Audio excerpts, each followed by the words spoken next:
prevent you from getting in a sticky situation when applying these heritage decals, we're going to walk through a few tips and tricks to make sure they're looking sick.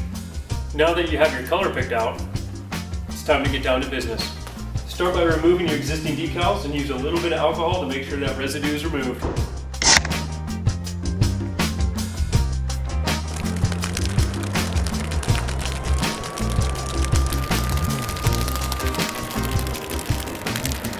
And by alcohol, I do mean isopropyl alcohol.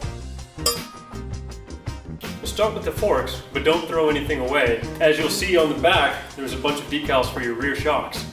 Remove the excess decal material around the edges of each. And now it's time to break a little perf on there and get the decal that you want. Don't throw these away, because we'll have a use for these later on in the video.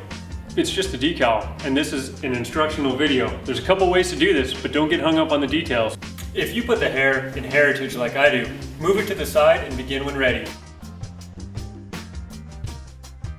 In this example, we're going to remove the right side of the backing paper and then align it to the fork. Don't get all fancy and put the decal down in one swoop, even though you probably can. Use your thumb at the top and swivel it back and forth until you get the right angle.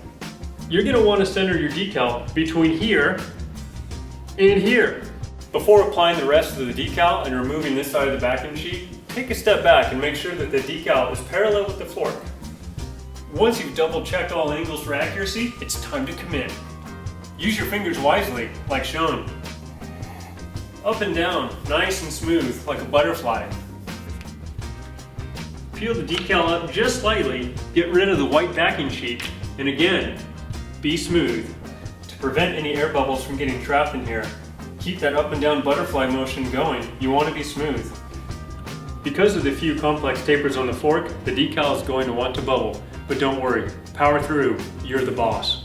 Measure your height with that extra decal material that was laying around and cut it to length so you know how to match it on the other side. Now that your marker's on, it's time to go for it. If you're feeling confident, remove both sides of the backing sheet like such and go to town. Now that the front is done, it's time to shock and awe. Rear shocks are easy. Don't remove the existing decal, because that adhesive is a pain. All the rear shock decals were included in the decal kit. Find your decal that matches your shock. It might feel like you're wrestling a bull, but trust me, get her by the horns and go to town. Put your hands and decal through the frame, align it up, and with one shot, give her. What? There's extra decals? What do you do with them, you ask? Well, we're not going to tell you what to do, but we have some ideas.